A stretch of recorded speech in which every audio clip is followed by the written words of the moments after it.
we have a show to go over some of the stuff that happened over the weekend because it's important. Although I do think people are kind of making this the most important.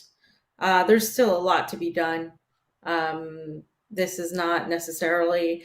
Uh, I think it is a defining moment with Bakhmut or Artyomsk, as Russians call it. So don't. It's not Bakhmut anymore. It's done. It's Artyomsk because now it's under full Russian control.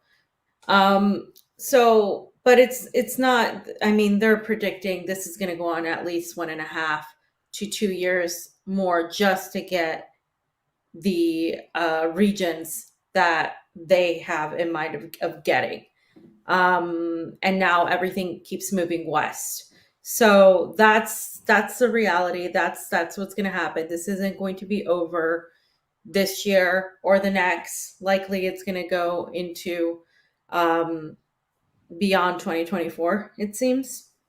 Hmm. But let's start off by talking about what that means for you in the United States, what that means for Americans, because the Biden administration has decided they're also going to continue giving billions more to Ukraine.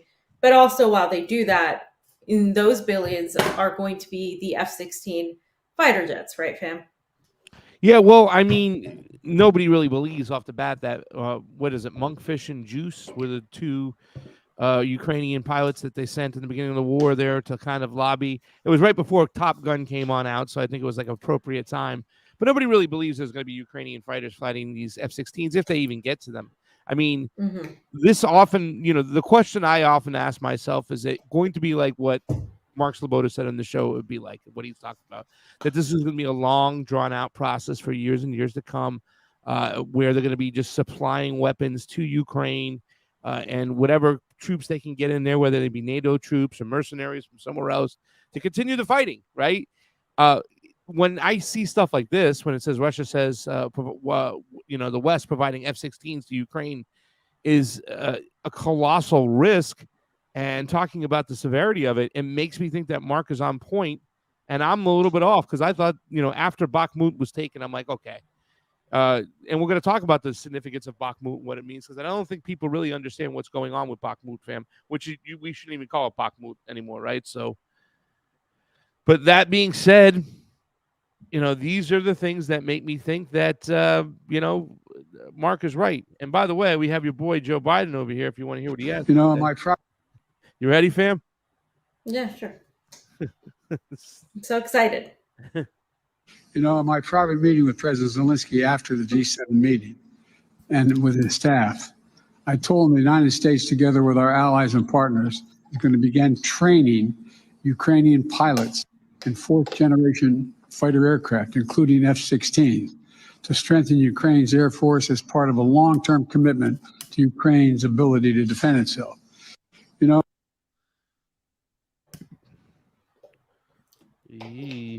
So there you have it, fam. The war must go on, I guess, is the easiest way to put it.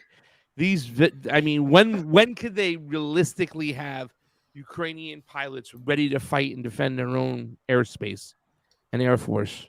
Maybe 2-3 years from now. Yeah, I mean it's gonna take a long time because they have to be trained to fly that. It's not it's not like you can it's not like they know how to do that. You know what I mean? Like this Yeah. isn't it's gonna take a long time. So while they keep talking about these F-16 fighter jets and all of this crap, and they're making it out to be this Bakhmut, and we'll talk about the media spin, right? Bakhmut was so important, then it wasn't. Now it's just meaningless. Bakhmut is important, but it's also again, it's an important advancement for Russia. But it's hardly we're still in the middle of a conflict that's going to last, and hopefully it doesn't last as long as the Afghan war. But it seems like this is going to last a long time, longer than what people expected it to. And the F-16s are just being paraded around by the West as this major thing that's supposedly going to help hand Ukraine a victory, but it's all facade because they don't know how to use them. They need to be trained on them. They have to get the weapons. It's a whole thing, And then on top of that, Ukraine doesn't have the manpower to really continue doing this, right? This is why Zelensky went around begging for more money, because they literally need all the help they can get. And even with all of that, even if tomorrow they were trained, this conflict is unwinnable for Ukraine at this point. So it's all just PR to make it look like Ukraine has a fighting chance with these It's a money fighter laundering jets. scheme. It's a money laundering scheme. It's been for a while. You know, the FTX thing should have really broken open. The fact that people aren't just at the gates charging, saying enough is enough, that you keep spending money. How about that whole story, fam, where the Pentagon found they made a clerical error of sorts, and they found an extra $3 billion. Oh my God, we found it to give to fucking Ukraine. I mean, it was like, we found money under the cushions over here. Let's give it to Ukraine. And this comes from an announcement he made in Japan, right? So Zelensky, after stopping at the Arab League in Saudi Arabia, and thank you, I'm here for Saudi Arabia, he goes running over to Japan and starts begging over there. And that's when they make this announcement. You know, I get nauseous when I see the pictures of Zelensky and Rishi Sunak. It really is disgusting. Vanessa Beeley. Yeah, so on top of the F-16’s, Biden is set to announce more billions and billions added. Well, in total, it's billions, but there's a new $375 million military aid package. I mean, they have so many of these 300 and something military aid packages for Ukraine that what ends up happening is it's I think I get lost at where we're at, but we're at the tune of billions and billions of dollars already, at least over, I think, over 3, 4, 5 billion that we're at, that we have given to Ukraine. So, and if Vanessa points out, this is, of course, while the people in the United States are going through inflation, right? She says President Joe Biden is set to announce a new $375 million aid package for Ukraine after Zelensky brought begging bowl to G7. Meanwhile, Americans' standards of living, healthcare, etc., is in free fall. And hashtag military industrial complex governance. I mean, that's a reality. I mean, you tell me how things are back at home, like it's how great things are, right? And a lot of people want to blame it only on Joe Biden. Obviously, it's not just Joe Biden. It's not just the Democrats. Republicans set it up. And the other administration, the Obama administration before that, set it up as well. This has been a long time coming. But the reality is, right now, Joe Biden is president. And a lot of it that falls on Joe Biden. Trump saying he wouldn't have done this. You know, there's that whole situation going on. There's the election coming up. And Joe Biden is highly unpopular. The Democratic Party has said that they are not doing any sort of debates, that they're not going to they're not basically going to have a primary. And so this is kind of interesting that they're doing this, because it seems to me that they think that no matter what, the American public is going to have to accept the decisions being made by the quote unquote deep state, by the military industrial complex, the surveillance state.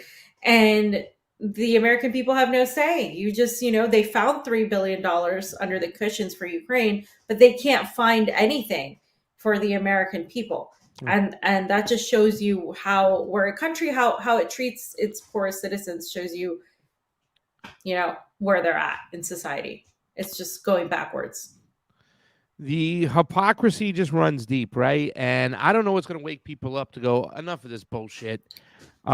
Because every single day it seems like they throw more and more mud in our face, fam, every single time.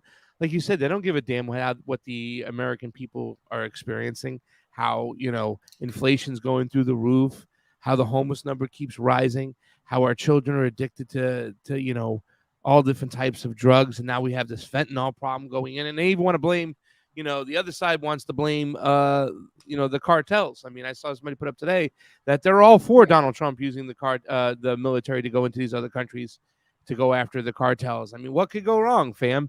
So, I mean, we are in a free fall, and it doesn't seem like we have much representation on either side. So it's going to be an interesting situation to see what continues to happen until Americans put their foot down. Unfortunately, it doesn't seem like we're all on the same page. It seems like there's a big part of our country still doesn't pay attention to what's going on in foreign policy. And I'm just talking about the normies, right? Like they don't like, yeah, I heard are we still in Ukraine? Are we still giving them money? Yeah, we're still giving them money. In fact, we're giving them F-16’s. But that milk that you're ringing up over there is $9 for that gallon. Have fun. Fam, remember when back in the days when, outlets like Vice or representatives like John Conyers can talk about, the significance and how bad it could be about, arming fucking Nazis in Ukraine. Wow, check this out. This is 2016. The amendments around these important considerations.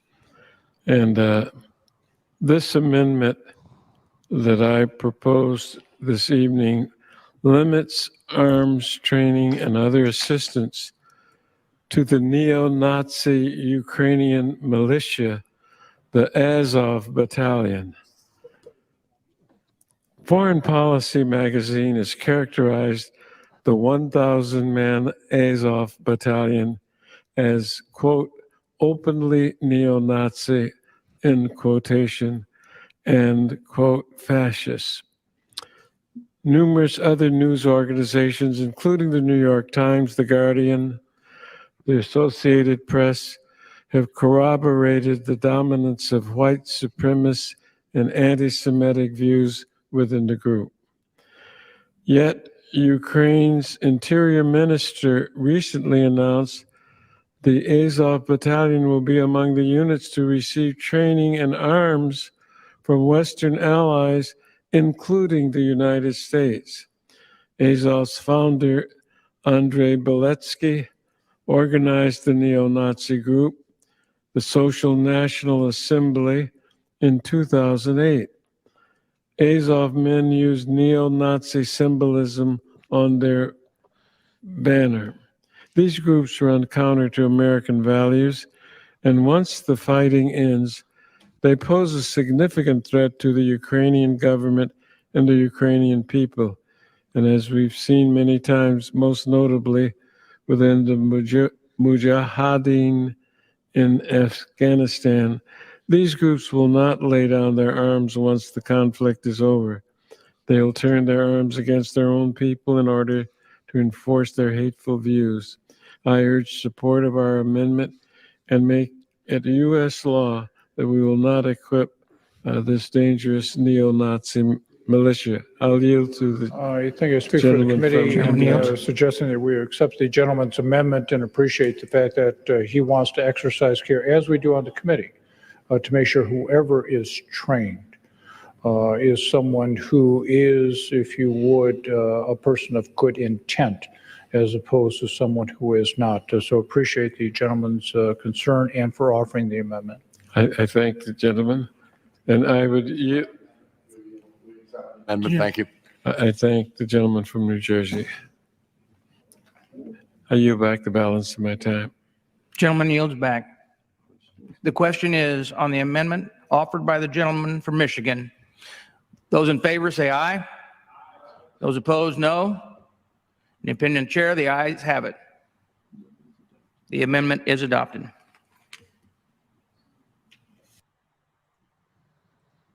What happened, fam? Where did it come from? We got to stop arming these groups like the Mujahideen, which eventually turned into split up to other groups, the ISIS and Al Qaeda. This is where it all started, right? I mean, where does it end? Where does it start? When did we become the domestic terrorists? We became the bad guys. And somewhere along the line, it's okay to arm Nazis. It's okay to arm some of the most radical groups out there. When, even John Conyers in his speech, and I don't know if his staffer wrote it for him, but he even said, it's like once the fighting is over, right? And they're saying, they probably were trying to convince Congress that, hey, they're separatists in East Ukraine. We can't let them fall to Russia, so let's arm them. But when the fighting's over there, what's going to happen with the Azov Battalion? What are they going to do with their weapons? They armed the Azov Battalion because they knew that they would turn their weapons on their citizens immediately, that they were the only group that would do so. That's why America has a lot of experiences with arming the most radical groups, because the things they are asking these groups to do are inhumane and disgusting and very, very, very not in the interest of their own country, but in the interest of the United States empire. Yeah, and while he was saying that, of course, we know that was after the United States interfered via the Euromaidan and ousted the democratically elected leader of Ukraine. So that was an attempt to stop a mess that was already created by the United States as well. So again, it's just more, you can't do that, because what started this whole thing was the U.S. interference. Obviously, there were Nazis there, but I think we would have a very different situation if they weren't empowered and armed and funded by the United States. And now, of course, they're being funded by NATO and the United States. So this is why Zelensky can go around and ask for, all these weapons and money, because it's now under we're helping the Ukrainian people out. We're helping the Ukrainian people achieve freedom, because the Nazi element didn't quite go so well a few years ago. So there was a reframing of this whole situation, which is all they're doing now. And we knew that they were going to reframe everything regarding Bakhmut or Artyomsk as well.